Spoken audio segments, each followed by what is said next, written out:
I'm back.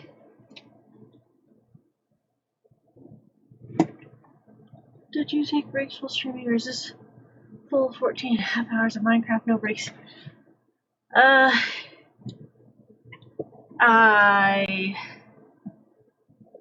occasionally took breaks whenever Alex would tell me to. She was reminding me that I needed to eat at one point, because I ended up going to bed very early last night after the art event. Mostly because I had broke down and cried for a full hour after the art event.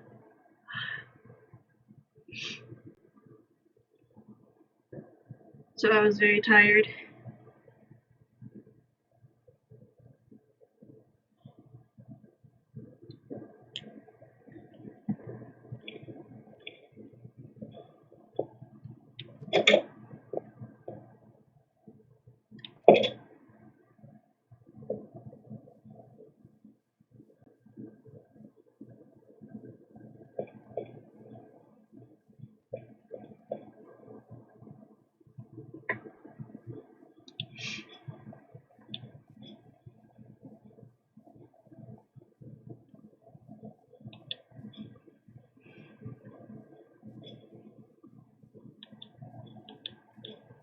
And then I woke up, I went to bed around 9:30 p.m.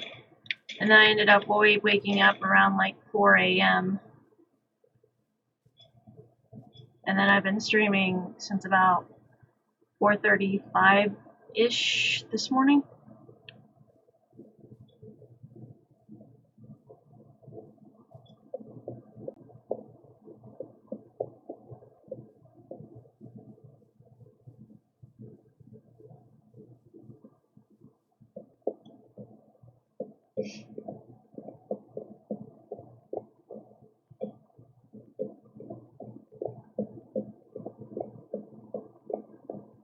I just was away from my desk whenever you asked because I was putting up the grocery order.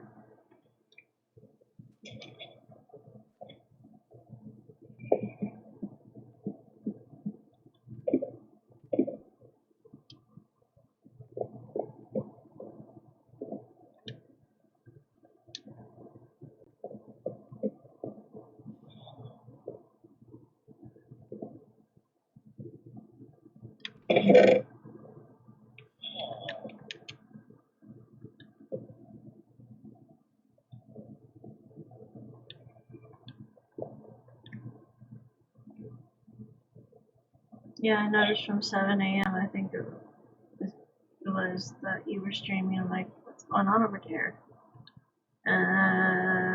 Existing and streaming and trying to do better.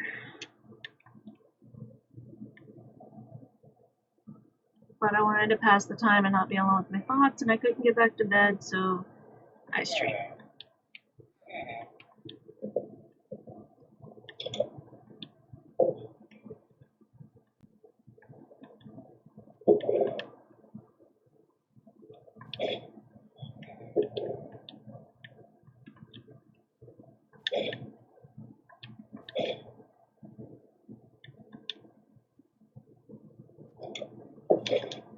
I just basically was crying after the event because after the Gathering of the Fae event, the vendors got to do trinket trading last minute after the market. And so I did some trinket trading for the first time, and I ran out of glow-in-the-dark frogs. And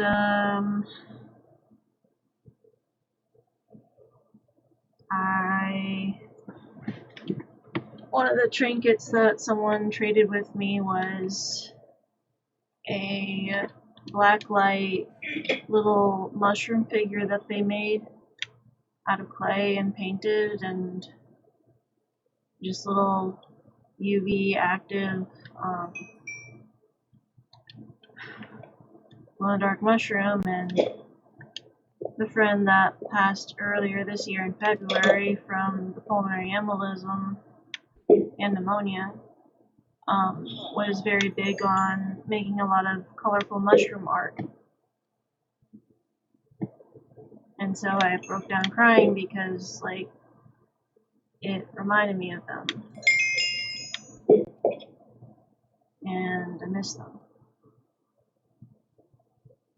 And I know that no matter what I do, there's nothing I can really do to bring them back.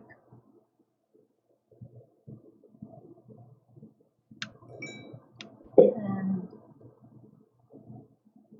I think about, like, how much they would have enjoyed the event and how much they would have loved everything there and would have done really well with the art there. And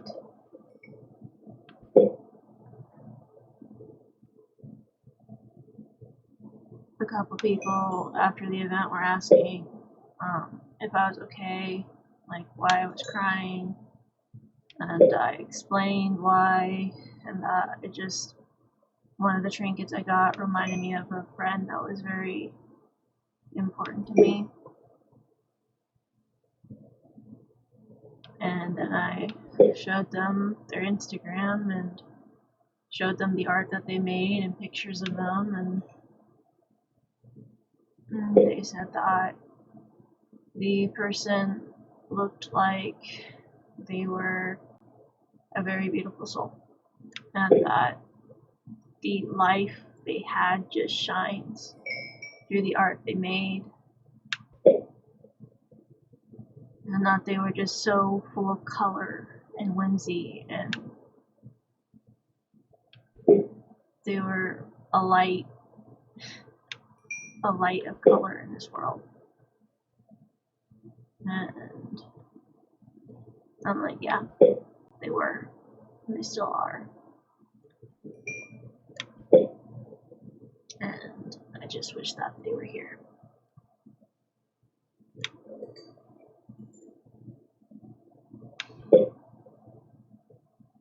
And they're like, we're sorry that you lost them. They must have been really important to you. And I'm like, they were, and they are. They were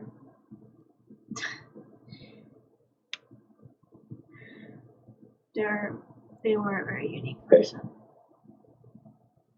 and they were special to me.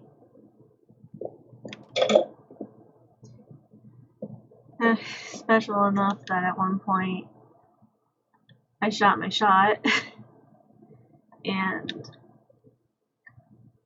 it was earlier, like a couple months after I'd met them and hung out with them and stuff, and I think it was about half a year to a year after I met them, we went over to their house to hang out one time, and I'm like, you know what? You never know when people will be gone in life, so shoot your shot when you got a shot and just ask them. Just ask them. Like, you never know. The worst they're gonna say is no, and you just be friends. And I'm like, okay, I got this. And I was like, hey, yeah, you're cute. Aw, and you're cute too. That's sweet. I'm like, okay, so you have a very nice personality. So do you. I'm like, so I am new to polyamory stuff, and you're poly, and you have partners, and you're open to polyamory stuff, and if you're willing to have like another partner, I'd be willing to gladly like offer to be a partner if you wanted that, just to see if that was something you were interested in. If not, that's okay. And they replied with, "Aw, that's very sweet of you, but I think that we're better as friends for right now. And I adore you, and you're adorable, but I only see you as a friend right now, and I hope that you're not hurt by that." I'm like, no, I just wanted to shoot my shot while I had a shot, but, That's okay. I'm good with being friends, and I'd love to be your friend. And, like, every birthday after that I got to celebrate with them, I would make them Sailor Moon themed cakes because they loved Sailor Moon. And so I would go through the effort of baking a big circular cake in their favorite flavor, strawberry, with a whipped cream topping, with pink dye and lavender dye, and as pastel, and making moons out of chocolate. Not moons, but like making clouds out of chocolate, putting them around the cake, and made them like a literal crescent moon cake with clouds and flowers and stuff for one of their birthdays. Just because I wanted to do something nice and give them a nice cake. And I also made a chocolate cake that looked like a mushroom log with mushrooms on the log and stuff to go with the moon cake in case they didn't want just strawberry. And then this year, even though they're not here for their birthday, we still threw like a memorial type thing for them, and I made them a Sailor Moon cake that was pastel and had clouds on it, and I made moons and stars out of white chocolate with yellow dye, food coloring basically. And I took white chocolate and made chocolate bunnies on top, 2 chocolate bunnies. One with a little mask on its face, and one a white one with blue eyes to represent Sailor Moon and Tuxedo Mask. And I put them in front of like a crescent-shaped chocolate moon, and I did a whole star and moon pattern around the side of the cake.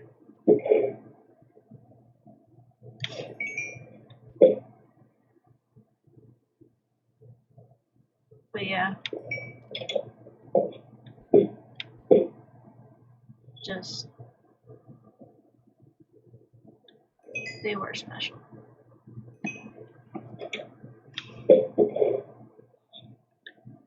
And I just miss them a lot.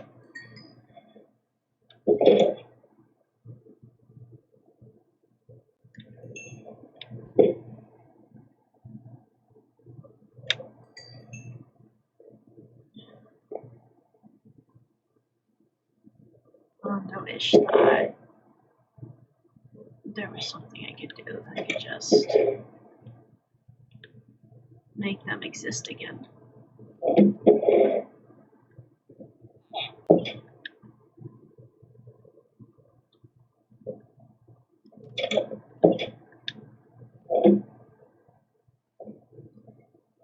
And it's only been 8 months since they've passed.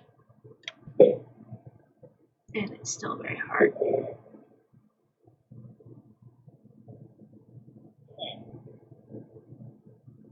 It's hard because every single day I see things that remind me of them. Whether that's mushrooms, rainbows, some really weird Furby art, some weird messed up doll art, or Halloween, or fairies, or goblins, or dragons, or just a lot of stuff. And there isn't really much that doesn't